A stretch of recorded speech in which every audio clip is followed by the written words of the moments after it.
За юу яа та манай хаан өнөөдөр хэдүүлээ эхнэрүүд нь солигддог нэвтрүүлгээр уулзах гэж байна. Are you done? Crybaby ass bitch. Энэ удаагийн анги бол үнэхээр галзуу. Яагаад гэвэл баян ч вэ, ядуу ч вэ, ямар ч хүн дав сайн чанар заавал байдаг гэдгийг харуулсан юм шиг санагдсан. Солигдох хайлуудын хувьд нэг тал бүхэл зүйл минут секундээр төлөвлөгдсөн, цэвэрчин тэнцсэн баян айл байх бол нөгөө талд ямар ч дөрөнгөө шахуу амьдардаг ганц биеж түүний асуудалтай 3 хүн байдаг. That is hot for me. I don't eat. Not eat no star. Go star.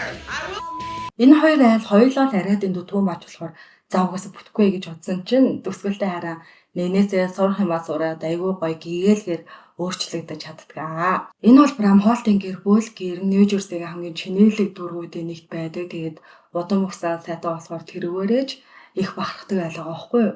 Гэрээ эзэн мөс ихнэр Эллентэйгээ их сургуульд ахтаа танилцаад 2 хүүхэдтэй болсон. 2 хүүхдүүдийг Жак болон Эмили гэдгээ. Тэдний хамгийн том зорилго бол хүүхдүүдээ мэдлэгтэй, ээлдэг, хариуцлагатай хүн болгон хүмүүжүүлэх.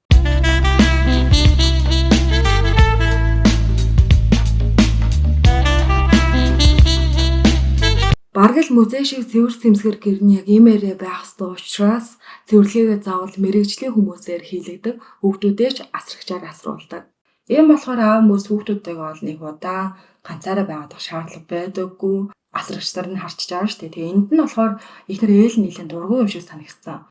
Манай нөхөр хүүхдүүдээ 3 цагаас илүү ганцаараа харж исэн тохиол гарын 5 уруунд багтана л гэж ярьдаг. Үүнээс гадна нөхөр мөс эмх замраагүй байдлыг бараг үзий яддаг.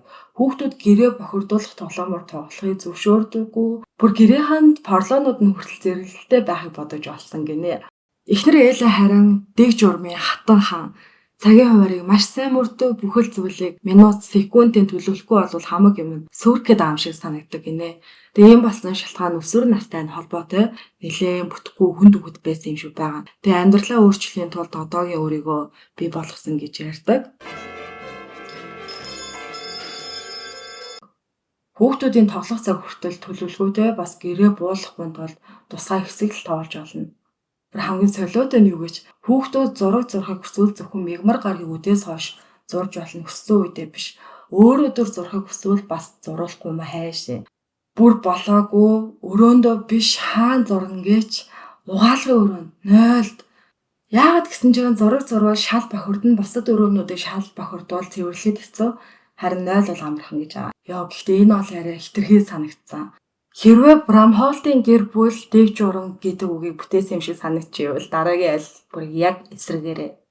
Энэ бол Мишель Парсонс 3 охиноо ганцаараа өсгөхийн тулд зөөгчөөр ажилдаг ганц бие ээж. Нөхрөөсөө хүүхдүүдээ бага ахтан салсан. Тэгээд тэрнээс хойш бүх ачаа ганцаараа үрж яваа. Гэхдээ нөхөр нь бол угаасаа шал олиггүй л гар байсан юм шиг байгаа. Охтуудтай танилцъя. Жоди 9 настай, Жули 14 настай, харин том охин Женнифер 17 настай. Мишель бүх юмыг ганцаараа хийдэг. Өглөө босоод хүүхдүүдээ сургуульд нь бэлдэн дараа нь мөнгө олохоор ажилдаа явна. Ажлаасаа ирээд дахиад хоолоо игээд гэрийн бүх ажлаа дахиад хийнэ. За харин охтууд гэрээ ажил бараг хийхгүй, цагийн хуваар гэж мэдэхгүй, хариуцлагын талаар бүр угаасаа энэ үгийг мэддэгчгүй байх. Том охин Женнифер бол хараалыг зүгээр л урсгатай яаж яах бүр амар хараал хэлдэг цаа. Эдний дотны хүртэл Женниферийн хэлдэг хараалуудыг сурцсан гээл бод. Бүр олоогүй багш нар өөрт нь юу хий заадаг гэдэг болохоор энэ нь таалагддаггүй тэгээд хичээлдээ явдаггүй. Харин дунд охин Жули сургуулийн багт дууг нь тоглодог байсан гэсэн хичээлийнхэн дүн муудаад тоглох хэрэг асуулцсан. Бага охин Жоди ч гэсэн яг гişрийн хонос орж байгаа нугаас харагдчихаа. Өөрийгөө би яг чөтгөршиг би хүмүүст муухай зан гарах дуртай гэж ярьдаг. За тэгээ угаасаа ойлгомжтой ээжийн хүүхдээ хүмүүжүүл асуудал байгаа нь ярианаас нээлт. Ээж нь ингэж боддог за. Хүүхдүүдтэй хатуу хандлагыг байдалд дээрдэхгүй харин ч бүр хүүхдүүд намайг илүү эсэргүүцдэг болно. Яг манай гэр бүл галзуу л та. Гэтэ инээд хөрөөр дөөрөө энэ ч л чухал эзтэй. Охтуудын хувьд боловсрлоос илүү чухал зүйл нь унтах, найзуудтайгаа зугаалах, парти идэх. Тийм болохоор өдрийн 4 цаг тусгай эднийд ерөөсөө хэвэн л үзэгдэл. Эцэст нь солилцооны өдөр ирлээ. Хоёр ээж гэр бүлийн ардаа үлдээгээд 650 милийн цаанах огтөөр амьдрал руу явж гин. Нэвтрүүлгийн дүрмийн давуу тэд шинэ гэр бүлийнхэнтэйгээ шууд уулзахгүй эхлээд гэртээ танилцдаг штеп. Тэр мөчөө соёлоо бүр яг нэг зүйл ойлгодгүй нь энэ чинь шал өөр ертөнц байна гэл. Эхлээд Мишель Брамхолтын гэртээ танилцсан гэрээ хаанч доосаахгүй бүх зүйл яг байранда. Бараг музей юм уу гэмээр цэвэрхэн байхгүй. Гэхдээ яа ч юм мань хүнд нэг л хүүтэй нэг тийм амьд дулаан мэдрэмж төртгөө. Харин ээлэн гэрээ хаалгыг онгойлгоод бараг шок. Эмх замраагүй байдал бүр хаа сайгүй. Нохоогоо угаад байна цэвэрлэг орхисон жаашаа тэгснэ тамхины иш миш бүр юу ч болоод байгаа. Гэртээ танилцаж дуусаад хоёр ээж нэгэндээ үлдээсэн гэрийн гарын авлагтайгаа танилцдаг. Тэр дэвтэр дотор энэ гэр бүлийн бүх дүрм зуршил бас гишүүн бүрийн зан ашиг хүртэл бичсэн байдаг. Бараг нэвтэрхий төл юм аашийн. Ээлний бичсэн гарын авлагыг уншихад энэ аль бүх зүйл хуваартай. Хизээ босох, хизээ хооллох, хизээ тоглох бараг хизээ энийхийг хүртэл төлөвлөсөн юм шиг. Харин Мишелийн бичсэн гарын авлага бол шал өөр. Тэдэнд дүрэн байхгүй. Бүх зүйл тухайн өдрийн нөхцөл байдлаас шалтгаалдаг. Өнөөдөр юу болохыг маргааш нь хэн ч мэдгүй яг л урсгалаараа амьдардаг айл. Тэгээд энэ хоёр гэр бүлийнхаа гишүүдийн аашиг хүртэл нуухгүй бичсэн байдаг. Мишель октоудаа манай октод залхуу их ярьдаг, надаас үг сонсдоггүйгээ шууд бичсэн байдаг бол харин ээл нөхрийнхөө тухай манай нөхөр замраагүй байдал маш дургүй. Хүүхдүүдтэйгээ тийм ч бас ойрхон биш гэж бичсэн байдаг гиснээсээ штэ. Ээлний нөхөр мөс 25 наснаас хойш төрсөн өдөр тэмдэглэгээ болсон гинэ. Яагаад гэсэн ч хөвшөрж байгаа мэдрэмж төрдөг болохоор гэ. Тэгээд мөрөөрөө зөвхөн өөрөө тэмдэглэдэггүй биш. Эхнэрийнхэн төрсөн өдрийг бас тэмдэглэж өгдөггүй байвал яах вэ? Энэ бүхний эцэст энэ хоёрын санаа нийлсэн ганц юм нь энэ айл манахаас тэс өөр юм байна гэсэн бодол. Ингээд нэвтрүүлгийн хамгийн чухал дүрм эхэлдэг нь эхний 7 хоногт хоёр ээж шинэ гэр бүлийн дүрмийг агштал дагаад харин дараагийн 7 хоногоос өөрсдийн дүрмийг тогтоогоод жинхэнэ өөрийнхөө дүрмээр тоглох хэрэгтэй болно. За ингээд хоёр ээж шинэ гэр бүлийнхэнтэйг анх удаа уулзлаа. Мишелийг мөс гэрээрээ дагуулж явж байгаад хэлсэн зүйл нь энэ хоол идэж болохгүй. Энэ дүрмийг агштал даах ёстой гэл. Харин Детройтод Эллен Парсонсын октодтой танилцаад дараа нь хоорондоо юм яар сууж аваад сургуулийнхын асуудал руу ордог байхгүй юу. Тэгээд энэ Дженнифер нэлээд хідэн сургуулаас хөөгдсөн байвал яах вэ?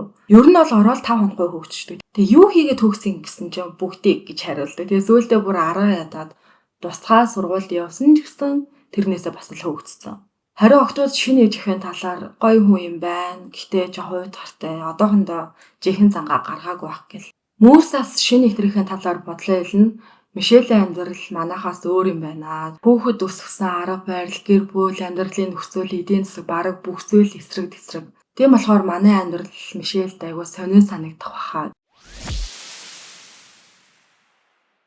Ийхүү гэр бүлийн солилцоо албан ёсоор эхэллээ. Мишель хамгийн түрүүнд ээлний өдөр тутмын хуваарийг дагаад 30 минут гүйдэг. Ууг нь өмнө нь өөртөө цаг гаргадаг байсан ч амьдралын эрхийн чадхай болсон учраас энэ нь мань хүн таалагдчихл ах шиг байгаа. Харин Детройтод илээ өвлийн өрт болсон байхад октод унтчил байдаг.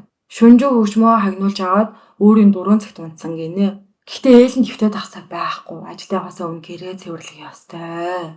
Энэ хор Нью-Жерсид Мишель бол эсрэгээрээ цэвэрлэгийг мэргэжлийн хүмүүс хийж ийн. Харин Мишель өглөөний цагаа яг цагтаа 9:15 минутанд духтай уучаад дараагийн 7 хоногийн хуваарийг гаргаж суудаг. Гэхдээ энд нэг зүйл түүний толгойд ерөөсөө буухгүй. Энэ айлд хүүхдүүд хизээ тоглохоо хүртэл төлөвлөдөг. Тэгээ мань хүний бодлоор бол хөгжилтийн хүртэл хуваарьт оруулна гэдэг чинь арай хитэрнэ. Гэр бүл хүссэн үедээ инээж хүссэн үедээ хөгжилтэй авах ёстой гэж хэлдэг. Мишелийн өөр нэг анзаарсан зүйл нь хүүхдүүд эцэг эхтэйгээ биш хүүхэд асрагч нартайгаа илүү цагийг өнгөрүүлж байна. Тэгээ магадгүй аав нь тэднэрт хайргүй дээ биш зүгээр л яаж тоглох, яаж цагийг өнгөрүүлэхээ мэддэггүй байх. Харин Детройтод илээ өглөөнөөс орой хүртэл зөөвчөөр ажиллана. Бараг суух завгүй байхад октод тэнд боулингээр тоглож идэг. Тэгснээ тоглож дуусаад ээлэн рүү залгаад бид нар өлсөөдөө нэдэх маад ирээрэй гэл. Өөрөөсөө хоолыг тухай бол угаасаа боддгоо. Тэгээ бүр найзуудаа гэртээ дагуулад ирсэн. Ээлээ октодыг харах тусам нэг зүйлд итгэлтэй болдог нь энэ октодод дэг журам үнэхээр хэрэгтэй гэсэн бодол. Оройн Нью-Жерсид Мишель хоол хийж эхлэн. Тэгээ мэдээ жоохон эмх самраагүй болгож байгаа порлоонуудын хооронд нь сойлн гал тоогоог нь жоохон зааруулчихна. Мөсийн царайг харахад ойлгомжтой дотор нь бараг дэлбэрч байгаа хөө. Ямар ч тач орой 6 цаг тэгдэг минутанда хоолоо идчихэж байгаа. Мишель энийг би энэ дудаа амьдрал бол өдөр болгоо нэг хондоо виски уух хэрэгтэй болох хаа. Энэ айл үнэхээр сонио. Хүн бүхнийг төгс айлах гэж хичээл өөрөө л ядарган штэ. Заримдаа жоохон тайвшраад амьдралаас таашаалах хэрэгтэй гэдэг. Харин нөгөө талд ээлээ охтуудыг дэлгүүр дагуулж явдаг гэсэн яасан гэж энэ охтууд үнэхээр хэцүү. Хоёр том охин нь машин нэг тамхи татаа яваад идэг гээл бод. Ээлэн бол гэсэн ч угаасаа болохгүй болохоор сүүлдээ арга ядаад машинаасаа бууж дуусна хүлээж авахгүй юу. Тэгээд дууснаа сигнал тарч мараад бүр амар. Ээлэний төвчээрийг үнэндээ сорж байгаа. Are you done? Cry baby ass bitch. Энэ гэр бүл хэрүүл гэдэг зүйл бараг өдөр тутмын үзэгдэл болсон. Ялангуяа Jennifer дандаа ууртай, бухимдалтай л яж байна. Ээлэн бол дотроо энэ хүүхдүүдэд чин сэтгэлээсээ үнэхээр санаа зовоод ах шиг байгаа байхгүй юу? За ингээд эхний 7 хоног ашгүй нэг юм өндөрлөөж ээжүүд өөрийнхөө дүрмээр тоглох болно. Шин дүрм эхлэхэд Мишель баяртай байдаг бол харин Ээл ёо охтууд миний үгийг сонсох болов гэдэгт нэлээд санаа зовж байгаа шүү дээ угаасаа. Мишелийн дүрмээс эхлэх хамгийн ихний дүрм бол төлөвлөсөн хөгжүүлэлт байхгүй. Хүссэн үедээ инээж хүссэн үедээ хөгжүүлэн дараа нь мөст зориулсан хамгийн том даалгавар нь чи хөгжүүлдэг талаар сайн мэдтгүй юм байлээ. Тэгэхээр чамд зориулж төрсөн өдрийн парти зохион байгуулна гэл. Хүүхдүүдэд харин энэ нь таалагдчихлаа шүү байгаа. Энийгэл амар хөөрхөн. Нэмээд энэ өдрөөс эхлээд хоолыг мөс өөрөө хийх ёстой. Харин гэр бүлийнхэн хоол идэхдээ галтгоон зурагт үзэж болно. Өөрөөр хэлбэл зурагтаа галтгоон тавьчихаа. Харин Детройтод шин дүрм охтуудад үнэхээр таалагддаггүй. Ээлэн дүрмээ танилцуулж эхлэн хүүхдүүд бүгдээрээ айгүй залхуу байгаа учраас гэрээ ажлуудыг хуваарлж хийхээр болж байгаа. Тэгээд бас нэмээд хараалын үг хэлэхгүй, тамхи татахгүй, шүнжэн сэрүүн байхгүй эрт босна гэдэг.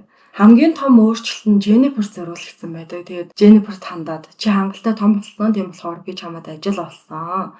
Өөрийнхөө ирээдүйн төлөө одооноос хөлмөрлөх хэрэгтэй. Маргаашнаас ажилдаа явна. Энийг сонссон Jennifer бүр хар цагаан дуугүй гэрээс гараа явдаг. Нэмээд Эйлэн одооноос зурагт авахгүй чанга хөгжимж байхгүй гэсэн чи Жули уурлаад хичээх хойноос дахиад гараа яваад өчөж байгаа. За ингээд шинэ ээжүүдийн дүрмээр тоглох эхний өдөр болноо. Эйлэн охтуудыг өглөөрт босгоод хамтаа гүүхээр төлөвсөн ч нөгөө төлөв нь босхгүй штэ. Тэгээд баг охин Жодил ганцаараа түнтэй гүйж түргэн хоол биш өглөөний хоол хамт иддэг. Нөгөө хоёр том нь бол угаасаа сэрнэ гэж гонжинж унтаал. Jennifer бол юун тэр ажил сэрэг гэхээр хараа уурлаад байгаа байхгүй юу?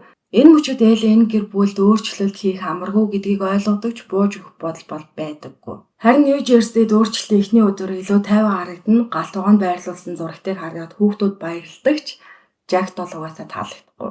Өн худлаа энийх гээл авахгүй. Гэхдээ бүр ингээд царайнаас нь дургүй аг нь харагдаал идэг. Жакийн бодлоор хоолны ширээ гэдэг бол гэр бүлийн ярилцдаг хамгийн чухал газар. Гэхдээ ингээд зураг тавьж харчаа хин хоорондоо ярих юм. Харин Детройтод Эйлэн арай өөр аргыг туршиж үзэхээр болдог. Охтууд түүнийг өөрөөс нь өөрхөн болохоор тэр хийдэг угаасаа ойлгохгүй гэж бодод байгаа болохоор Эйлэн анх удаа өөрийн өнгөрсөн амьдралыг ярьж эхэлдэг. Би тийм төгсгөн биш ээ. Би 12 дуу дайр хууж эхэлсэн. Муу хүмүүстэй нийлдэг байсан, масурдаг ч байсан. Амьдралдаа маш олон буруу сонголт хийсэн, бүр цагдаад баригдчихсэн үе ч гэсэн надад байгаа. Өөрийгөө кул гэж боддог байсан ч өрөөсөө тийм байгаагүй. Гэхдээ нэг л өдөр би ингэж андармааргүй байгаагаа ойлгоод өөрийгөө өөрчлөх гэж шийдсэн. Өнөөдрийн би тэр шийдвэрийн ачаар би болсон юм аа. Хүний амьдрал нэг шөнийн дотор өөрчлөгдөхгүй. Гэхдээ өөрчлөгдөхөөр шийдэх мөч хамгийн чухал. Энтергээл ууг нь чадхаараа ойлгох гэж хичээгээд байгаа ч гэсэн нөгөө хэд нь яг ойлгосон эсэхийг бол мэдэхгүй. Эйлэн охтуудыг гадагшаа дагуулж гараад багаар тоглодог сонирхолтой тоглоомуудыг тоглохоор болсон байдаг. Жишээ нэг нь нүдэ богоод нөгөөх нь замыг хийлж зааж чиглүүлдэг нэг team building тоглоомод байдаг штэ. Ер нь team тоглоомуудыг тоглолдог. Эхлээд Jennifer бол дургуутсан ойлгомжтой. Тэгээд нэлээд цаг явсны дараа багаар инээгээл айгүй хөөрхөн оролцож эхэлдэг. Тэгээ энийг хараад Эйлэн ч гэсэндээ баярлнаа. За тэгээ яасан гэж энэ бүхний эцэс Jennifer Эйлэний олж өгсөн ажилд орохоор болдог. Бүр хамгийн хөөрхөн нь ажил хийгээд амар их ядарч байгаа штэ. Тэгээд яг энэ үедээ ээжигээ ямар их ядардаг, тэдний төлөө яаж хичээдгийг ойлгох. Бүр нэмээд Эйлэн тэдний төлөө яаж хичээж байгааг ч гэсэндээ ойлгож эхэлж байгаа. Хөдөлмөр хүнийг өөрчлөн гэж бүр нэрээ ёо. Нөгөө юу ч хийдэггүй хүүхд чи юм хийгээд эхлэхээрээ хүмүүсийг бас яаж ядардгийг ойлгоод байгаа юм байхгүй. Нөгөө талд Мишель мөсийг өөрчлөхөөр түүнийг амьдралаас таашаал авч сурахаар хамтаа гарна. Билар тоглоод морио уралтаа үзээд бүр бозоо тавиад алддаг за. Мөс бол өмнө нь хизээч ийм зүйл хийж байгаагүй ер нь бол нэлээд таалагдсан харагдана. Инээж минийгэл орой гэртээ харах замдаа мөс нэг зүйлийг хүлээн зөвшөөрдөг нь би маш олон жилийн дараа хөгжөлдсөн юм шиг санагдлаа. Өмнө нь магадгүй би үнэхээр хитрхи хатуу амьдраад байсан юм шиг байна гэл. Бас болоогүй төрсөн өдрийн үнэхээр галзуу парти зохион байгуулдаг. Нөгөө эмх цэгцтэй хүн чинь байхгүй хүүхдүүдтэйгээ хамт тоглож инээж гүүгээл амар хөөрхөн. Бүр хулганы өмсгөл хүртэл өмсөж өмсөд хүүхдүүдэд баярлуулаад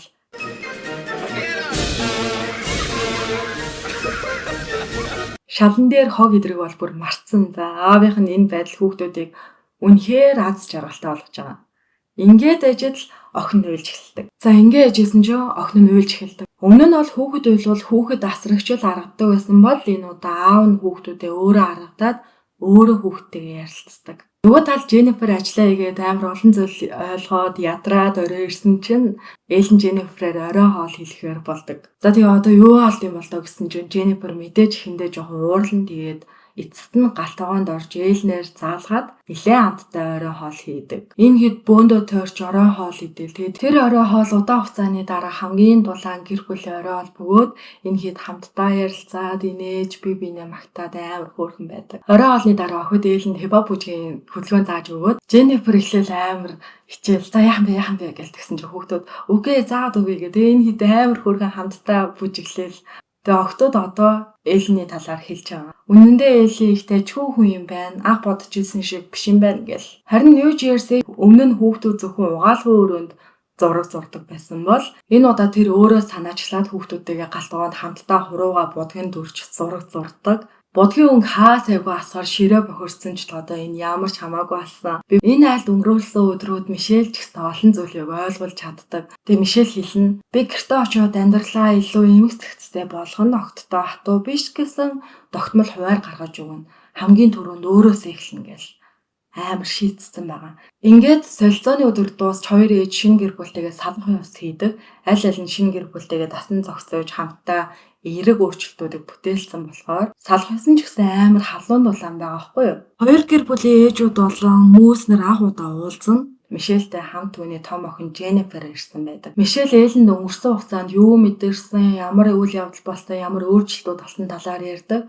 Энэ яриаг нь мөөс ч гэсэн дэмжиж үнийг хэлэхэд Мишель надад нэг зүйл ойлгуулсан. Амьдрал зөвхөн дүрм журам биш юм байна. Заримдаа бүхний төгс байлгах гэж хитрхи хичээдэг байсан юм байна. Хүүхдүүдтэйгээ илүү хинээж, илүү их цаг өнгөрөх хэрэгтэйгээ ойлгосон. Гэрийн дүрм журам хэвээрээ байна. Гэхдээ өмнөхөөсөө арай уян хатан байхыг хичээнэ гэдэг. Дараа нь Эллен Детройтын гэр бүлээ сэвэ ажигласан тухайга ярьж эхэлдэг бөгөөд хамгийн түрүүнд Женниферийн тухай ярьна штэ. Түүнд ямар их боломж байгааг болоо өөртөө итгэх хэтгээл зорилго нь дутагдж байгаа гэд ер нь Женниферийн тухай ярьдаг. Тэгсэн чинь энд нь мань хүн бол нилээн цугалтангуй байгаа. Би 17 настай. Заримдаа бүгд надтай том хүн шиг харьцдаг хэрнээ яг хариуцлага ярихаар гинэт хүүхэд гэж хардаг гэв. За тэгээ энэ хоёр чинь нилээн болно буцаад бараг хэрэглэх гээд байгаа мó гэмээр. Ямар ч тач энэ бүхний эцэст Мишель анх удаа охтойгоо зан байгаар нь хүлээ авч байгаагаар нь орхихийн оронд ирээдүйн төлөө илүү зөрөгтэй шийдвэр гаргах хэрэгтэй гэдгийг ойлгож эхэлдэг. Хэдийгээр хоёр ээж олон зүйл дээр санал нийлээгүй ч гэсэн нэг зүйл дээр санал нийлдэг нь хүүхдүүдээ илүү сайхан ирээдүйтэй болгохын тулд өөрсдөө эхэлж өөрчлөгдөх хэрэгтэй гэдэг.